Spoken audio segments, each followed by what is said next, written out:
Welcome everyone, the 24th of September, and wow, the volume we've been having in the Asian session and for the past 3-4 days has been just crazy. I mean, who would have expected price to continue to push up, break above the highs, above 26.35? I mean, the only thing we can take a look at is the next one, which is going to be at 26.40, which is obviously not that far away. That's like almost like 50 some pips away. So looking at the 1 hour time frame, the 1 hour candle is going to close here soon. We got a resistance forming around 26.32. I mean, it's just nuts. Looking at the 30-minute time frame, we're approaching some sort of a resistance. This is the highest we made previously. So this is an area of special interest, because if we reject this area, the previous support lies around 26.27, which is in a 73 pip range. But if you look on the 30-minute time frame, we have already moved above. We've moved about 86.90 pips at this point from 26.27 till 26.35. Now we know gold moves in whole number increments. Next should be 26.40, but how we're going to get there, probably after some retracement or maybe some sort of a consolidation. We break up, we can continue to push on up there. So I think that's going to be a good idea. But as for now, if you're not in this trade, I would just say don't even think about taking a buy at this point, because this is, look at it this way, right? This is the start of the daily candle, and the start of the daily candle has been so strong that we have literally moved 100 pips as soon as the daily candle started. That's all what it is. This is the start of the daily candle, and we have moved 100 pips in the beginning, in the first 4 hour candle, right? So daily candle has 6 4 hour candles. So now you got to look at it this way, that once this 4 hour candle closes in about an hour, what's the probability for the next 4 hour candle to retrace and then continue to push up? That retracement on the 4 hour candle, it may be consolidation on the smaller time frames, on the 1 hour or the 30-minute or the 15-minute.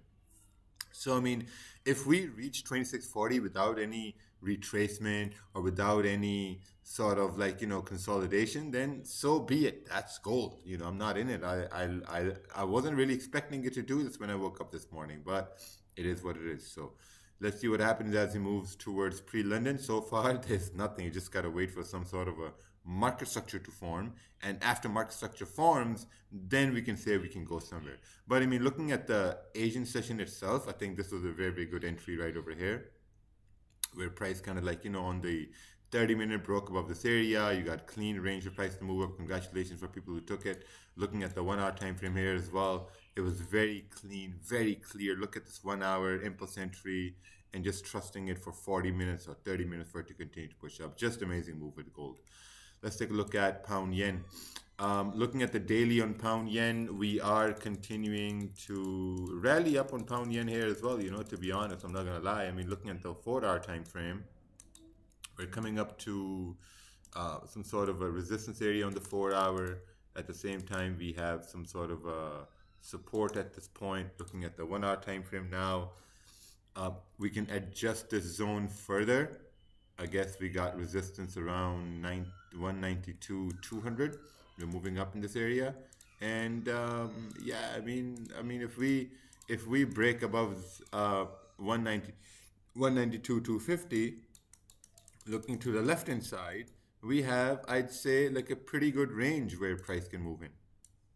If you look to the left hand side, pretty good range all the way up to 193, 300. But I want to take a look at, sorry, I'm going too fast. I want to take a look at this area here in the 30 minutes, see what this is. Is this some market structure or what's going on? So looking at that area to the left hand side, what we see is okay, we got some sort of a structure over here. So maybe we can bring this zone a little bit lower at this point, and to kind of maybe that's some sort of a special area of interest. Oh, I should have just done the line instead of this box. Now I have to bring it all the way up over here. Okay, yeah, that's good.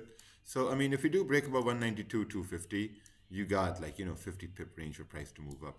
Other than that, just going to be, I think it's going to be more of a waiting to see how what sort of a structure we form, or how, like, if price does continue up towards 192, 250, how we react to this area. Do we create some sort of a resistance to push down, or what's the deal? Let's take a look at gold here. Yeah, gold, we're just gonna let gold do its thing, right? So pound yen, same idea. Wow, look, good structure was formed. We made a high, support formed, and then, like a 29, 30 pip range for price to move up. So we'll see what happens. If we do create resistance at this point, then I guess it's going to be better to bring this zone right over here. If we do create resistance, and that's going to put us into this 50 pip range. So let's see what happens. Take care. Just don't, yeah, I'm going to be personally looking at gold over here if we create some consolidation to move up. But yeah, let's see what happens for the rest of the day. Take care.